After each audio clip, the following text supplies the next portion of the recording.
पीले दांत वाली बहू। रंजना कभी ब्रश नहीं करती थी। उसे कितनी बार उसके माँ बाप ने डांटा, लेकिन उसका कोई असर उस पर होता ही नहीं था, जिस कारण से उसके दांत पीले पीले हो जाते हैं। शादी के बाद। अरे बहू, वैसे तो तुझ में कोई कमी नहीं है, पर तेरे दांत इतने पीले कैसे हैं बेटा? कैसे मतलब? कोई सर्जरी थोड़ी ना कराइए। वो तो क्या नाम, मैं ब्रश नहीं करती थी तो पीले हो गए। अब क्या करूं? आप कहे तो लाल करवा लूं या फिर काले? यार ये क्या है, क्यों माँ से लड़ रही हो? लड़ रही हूँ? अरे मैं लड़ रही हूँ या ये बोल रही है कि दांत पीले हैं, पीले। अरे तपस्या थोड़ी ना की है इन्हें पीले करने के लिए। बकायदा ब्रश नहीं किया है 20 साल तक, तब जाकर। छी, कैसी बात कर रही हो? ये उस वक्त तो पीले नहीं थे जब हम लोग तुम्हें देखने आए थे। अरे तब साफ करवा लिया होगा डेंटिस्ट के पास जाकर। अब देखो कैसे पीले पीले लग रहे हैं। रंजना सास की तरफ गुस्से से देखती है। फिर शुरू हो गई पीले पीले पीले। अरे पीले तो तब भी थे जब मेरे हाथ का रसगुल्ला उड़ा उड़ा कर खा रही थी और बोल रही थी, लड़की नहीं गुणों का खजाना दे रहे भाई साहब आप। खैर, अब वो लोग करते भी तो क्या करते, पीले दांत वाली बहू पल्ले पड़ी थी तो झेलना तो था ही। एक दिन कीर्तन में रंजना गाना गा रही थी। अरे कमला बहन, माँ का द्वार है, यहाँ तो सब शुद्ध होकर आते हैं, फिर अपनी बहू को ब्रश भी नहीं करवाती तुम। दूर से पीले पीले दांत भक्ति में बाधा उत्पन्न कर रहे हैं। अरे कोई 2 साल के बच्चे थोड़ी ना लेकर आई हूँ मैं बहू बनाकर। अच्छी खासी लड़की है, अरे कैसे करवाऊं ब्रश? ये तो उसे खुद करना चाहिए ना। अब माँ बाप तो इसके जैसे तैसे निपटा दिए, ये नहीं सोचा कि सास कैसे संभालेगी। सास बहू को लेकर घर आ जाती है, लेकिन सोच लेती है कि अब इसे लेकर कहीं नहीं जाएगी। अगले रोज बहू कहती है, अरे क्या हो गया, मंदिर नहीं जाना क्या? कीर्तन का वक्त हो रहा है। मेरी मधुर वाणी से कान्हा जी जागते हैं और सोते हैं। आप तो जानती है ना उनकी भक्ति में कितना मन लगता है मेरा। वो क्या है ना, तबीयत ठीक नहीं लग रही है मेरी, आराम करूंगी मैं। तबीयत ठीक नहीं लग रही? अभी तो मिथुन के गाने पर नाच रही थी आप, और अब बोल रही है कि तबीयत ठीक नहीं लग रही। अरे भक्ति में मन लगा लो सासू माँ, ऊपर जाना है, क्या मुंह दिखाओगी आप? हाँ? सास को बहू की बात पर गुस्सा आ जाता है। मैं क्या मुंह दिखाऊंगी, इसकी चिंता तो ना कर, समझी? अपने मुंह की चिंता कर, जो ये पीले पीले दांत लेकर हर जगह पहुंच जाती है। पता है लोग कितना मजाक बनाते हैं। ना जी ना, मैं नहीं जाना कहीं तेरे साथ। तो ये बात है।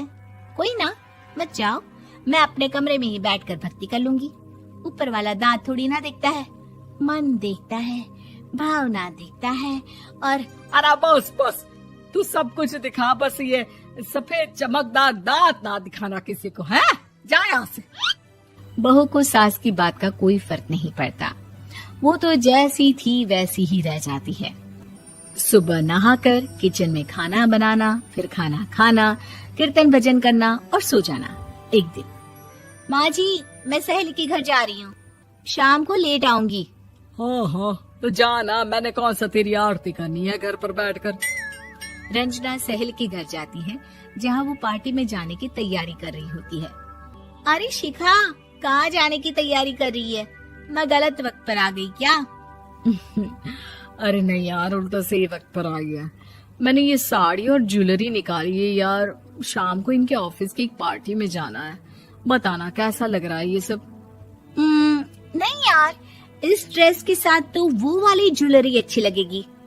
हाँ हाँ सही बोल रही है, मैंने ध्यान ही नहीं दिया। वैसे तो हमेशा से मस्त फैशन सेंस रखती है। तो बड़ा जाती होगी ना पति के साथ पार्टी में। रंजना कुछ नहीं बोलती, बस सोचती है कि यार काश ये बात सही हो जाती, पर मैं क्यों नहीं जाती पार्टी में? क्या इन लोगों की कोई पार्टी होती नहीं होगी? रंजना घर आती है और रात में पति से सवाल करती है, एक बात बताइए, आप मुझे किसी पार्टी में क्यों नहीं ले जाते? क्या आपकी यहाँ ऑफिस में पार्टी नहीं होती? पति बेचारा क्या कहता कि दांत पीले हैं तुम्हारे इसलिए। अरे कोई पार्टी होती नहीं हम लोगों के ऑफिस में, तो कहाँ से लेकर जाऊं? और मार्केट, मॉल, कहीं वीकेंड घूमना, कहीं तो। अरे यार सारे हफ्ते में एक छुट्टी मिलती है, तो सोचता हूँ कि आराम ही कर लूं। क्यों? रंजना मन मार के रह जाती है। पहले कभी सास के साथ मंदिर जाया करती थी, लेकिन वो भी सास ने ले जाना बंद कर दिया। घर बैठी बैठी रंजना बोर हो जाती है। तभी उसे आइडिया आता है और वो मायके जाने का सोचती है। सासू माँ, 2 दिनों के लिए मम्मी के घर जा रही हूँ। अच्छा ठीक है, आराम से जा। और हाँ, माँ से कुछ अच्छी आदत सीख कर आना कि कैसे शरीर के हर भाग की तरह दांतों की सफाई भी जरूरी होती है, समझी? शुरू हो गई ना आप। वो लोग आपकी तरह नहीं है कि छोटी छोटी बात का बतंगड़ बना दे। उन लोगों के लिए मैं मायने रखती हूँ, ना कि मेरे पीले पीले दांत। रंजना माँ को बिना बताए उन लोगों को सरप्राइज देती है, लेकिन जैसे ही वो दरवाजे पर पहुँचती है, अंदर देखती है कि घर वाले कहीं जा रहे होते हैं। अब माँ, काश रंजना दीदी के दांतों वाली प्रॉब्लम नहीं होती, तो वो भी हम लोगों के साथ चलती ना बुआ जी की बेटी की शादी में। हाँ बेटा, लेकिन अब उसे कौन समझाए कि उसको उसके पीले दांत नहीं दिखते, लेकिन उसके आसपास के लोगों को कितना एम्बैरेसिंग फील कराते हैं। मुझे तो कितनी बार उसके स्कूल की टीचर ने शिकायत की कि उसके साथ कोई लड़की बैठना भी नहीं चाहती, और ना ही कॉलेज में कोई उससे बात करना चाहता था। लेकिन पता नहीं क्यों उसे ये बात समझ में ही नहीं आती। कोई कमी नहीं है उस लड़की में, बस यही कि दांत पीले हैं। वो तो भला हो जीजाजी और उनकी माँ का, जो दीदी को जैसी है वैसे ही रखा हुआ है। रंजना को अपने घर वालों की बात सुनकर बहुत दुख होता है। वो सोचती है कि वो क्या करे, लेकिन फिर वो सीधा डेंटिस्ट के पास जाती है, अपने दांत चमकाती है और कसम खाती है कि वो रोज ब्रश करेगी। अरे क्या हो गया? तुम तो 2 दिनों के लिए गई थी ना, पर कोई ना, अच्छा है, चलो आ गई तो। रंजना सास के सामने आकर खड़ी हो जाती है और पूरी स्माइल करती है, उसके चमकदार दांतों को दिखाती हुई। हैं? चले मंदिर। माँ, मुझे माफ कर दीजिए, मैंने आप लोगों को बहुत एम्बैरेसिंग फील करवाया। मैं आज से रोज ब्रश करूंगी।